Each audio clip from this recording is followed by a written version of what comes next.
हमारा गुरुद्वारा है वहाँ पर, जो बहुत पुराना है। वो घर में खटाल बना के रखा है। किसने खटाल बनाया? अजय दुबे।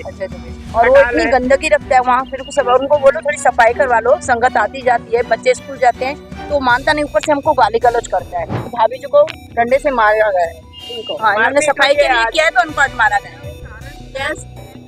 किस कारण से आपको मारा? जी, हमने उनको बोला साफ सफाई रखने के लिए, उन्होंने मुझसे मतलब छेड़खानी करके उन्होंने मुझे डंडा मारा। बस इतनी सी बात में डंडा मारने का दिमाग से ठीक है? करते। और हम ये चाहते हैं कि जब से हम कंप्लेन कर रहे हैं आज तक कोई भी कार्यवाही क्यों नहीं हुई? कितने साल हो गए कंप्लेन कर? 15-20 साल हो चुके हैं। ज्यादा भाभी, हाँ, सबसे भी ज्यादा आप पीछे चले जाए। जिला मुख्यालय में तमाम शिकायतों को लेकर के यहाँ पर अपनी लोग पहुँचते हैं, अपना आवेदन जिलाधीश तक पहुँचाते हैं और ये उम्मीद करते हैं कि उनके दिए हुए आवेदन पर कार्यवाही हो और उन्हें किसी तरीके की सुविधा मुहैया कराई जाए। लेकिन यहाँ पर कुछ लोग पहुँचे हुए हैं, रायपुर नाका से पहुँचे हुए हैं, कुछ समस्या को लेकर के पहुँचे। इनका कहना है विगत 3 साल पहले 2 साल पहले भी इन्होंने जिलाधीश के आगे अपनी समस्या को रखी थी, बावजूद इसके कार्यवाही कुछ भी नहीं हुई।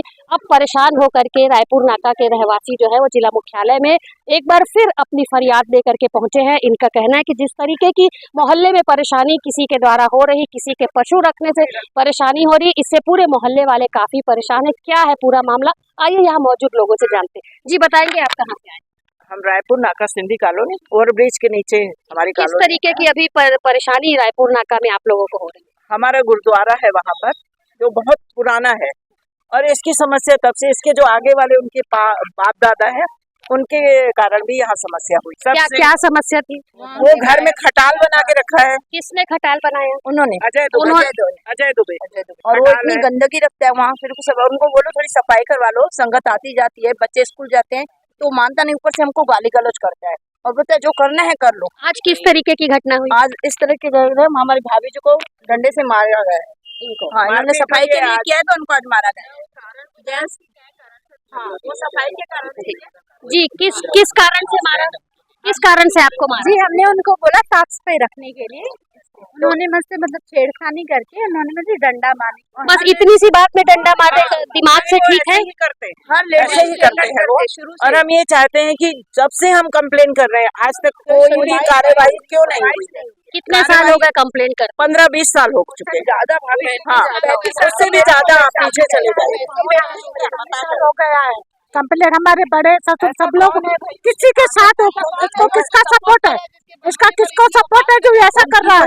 और हम लोग पूरे समाज वालों को परेशान कर रहा है, एक जने को नहीं, पूरा समाज परेशान है उससे। उसके ऊपर कानूनी कार्रवाई होनी चाहिए। और उसको किसका सपोर्ट है जो ऐसा कर रहा है हम लोग को? गायों को भी बंदी बनाने की कोशिश की, भाई ले जाएं, और ले जाते हैं, बेचारे आते भी हैं, पर वो बस रास्ते में जाते ही उतार लेता है। तो ऐसे क्यों करता है? नहीं, गौ हत्या का दोष लगाता है। अगर तुमने कुछ किया है तो गौ हत्या का आरोप लगा हुआ तुम्हारे ऊपर, ऐसा बोलता है। अच्छा, वो ऐसा बोलता है कि आपके ऊपर गौ हत्या का आरोप लगा। आपने कोई पार्षद से बात की आपने? पार्षद हमारे साथ है, उनसे भी कर चुके हैं, मीडिया वालों से भी सब हो चुका है। हमारे पास यहाँ पर हमारे साथ पार्षद भी मौजूद है, कविता तांडी जी। मैं उसके लिए नगर निगम में भी कंप्लेन की हूँ और पुलिस थाने में भी कार्रवाई करने के लिए बोली हूँ, लेकिन अभी तक कोई कार्रवाई नहीं हुई। क्यों नहीं हो रही है कार्रवाई? कुछ कारण? कारण तो क्या कारण बताइए, कार्रवाई आखिर क्यों नहीं हो रही? आप बता रहे कि 15 सालों से परेशान हो रहे हैं, यहाँ पर बता रहे हैं उनके जो बुजुर्ग थे उन्होंने भी इस चीज के लिए आवाज उठाई, बावजूद उसके अब तक कार्यवाही नहीं। कारण क्या है?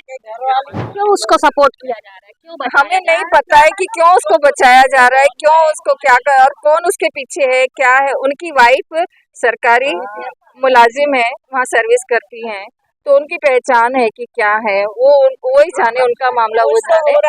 और मतलब हम लोग को, मतलब पूरे समाज को हिला के रख दिया एक प्रकार से। एक व्यक्ति ने सबको हिला दिया और बदतमीजी से ऐसे वैसे नहीं। हम लोग क्या है, हम लोग थोड़े शान मान वाले हैं, हम नंगे साम नहीं है, शांति से निपट जाए इसलिए सोचते हैं कि हमारे गुरुद्वारे की चीज है, हमें सब शांति से चाहिए, शांति से काम हो जाए। तो वो नहीं मानता है, इस काम को नहीं मानता है। और हम लोग अपनी इज्जत में मतलब कम हो जाते, ठीक है क्या झगड़ा करना है, क्या करना है, इस टाइप का हम चुप रह जाते हैं और इसी बात को फिर आगे सलटा लेते हैं।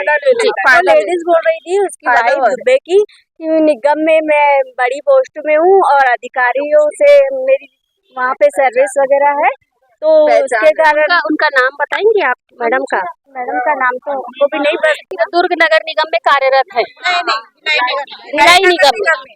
अच्छा, भिलाई निगम में कार्यरत है, तो उसके कारण कार्यवाही नहीं होगी। उसका पावर दिखा। अब आप लोग क्या चाह रहे हैं? हम लोग ये हम चाह चाहते हैं खटाल वहाँ से हटाया जाए। हमारी जो गुरुद्वारे की गली हमको साफ सुथरी चाहिए, और कॉलोनी में जो उसकी गाय अंदर आती हैं, बच्चों को, बुजुर्गों को तकलीफ होती है, वो सब हमको। कितने गाय होंगे? 10-12 तो है। अभी आप लोग जिलाधीश से मिले, क्यों नहीं मिल पाए? क्या किस तरीके के आश्वासन की उम्मीद करते हैं? भाई हम चाहते हैं कि जो ही हमारी परेशानी है वो दूर हो जाए। हमें उससे भी कोई मतलब है, हमारे लिए तो गाय माता भी एक पूजनीय है, हम उनकी भी सेवा करते हैं, पर वो थोड़ा सा दूर सब करे, हमसे दूर करे और हमारा ये समस्या हल हो हटाया जाए। जाए कॉलोनी से। कॉलोनी के बीच में खटाल नहीं होना चाहिए। लेडीज को आने जाने नहीं देता। और बस जो भी स्कूल है वहीं हमारे बच्चों का स्टाफ है, बस स्टाफ है, तो वो वहाँ पर भी जाके। ये थे वार्ड क्रमांक 47 रायपुर नाका के कुछ लोग जो अपनी समस्या को लेकर के जिला मुख्यालय में पहुंचे हुए। जैसा कि आप लोगों ने सुना, खटाल से और खटाल में होने वाली गंदगी से ये लोग काफी परेशान हैं। वार्ड में चारों तरफ खटाल होने की वजह से काफी गंदगी रहती है। इनका कहना है कि विगत 15 सालों से 16 सालों से अपनी शिकायत को लेकर के बड़े बड़े अधिकारियों के पास, जिला मुख्यालय में, थानों में जाया जा रहा है, लेकिन अब तक शिकायत के बाद कोई किसी तरीके की कार्यवाही खटाल मालिक पर नहीं की गई है। अब आखिरी में ये जिला मुख्यालय में पहुंचे हुए, जिला मुख्यालय में अपनी समस्या को ज्ञापन के माध्यम से जिलाधीश तक पहुंचाने का इन्होंने निर्णय लिया है। इनका कहना है कि आगामी दिनों में जो है खटाल को या तो वहां से हटा दिया जाए या फिर कोई ऐसे रास्ता निकाला जाए जिससे दोनों तरफ के लोगों को परेशानी ना हो। फिलहाल ज्ञापन सौंपने के बाद किस तरीके का नतीजा निकलकर सामने आता है, ये देखने वाली बात होगी। फिलहाल सभी परेशान लोगों ने अपनी बात जो है वो जिलाधीश तक पहुंचा दी। मेरे सहयोगी लक्ष्मीकांत देवांगन के साथ दुर्ग से मैं वीना दुबे।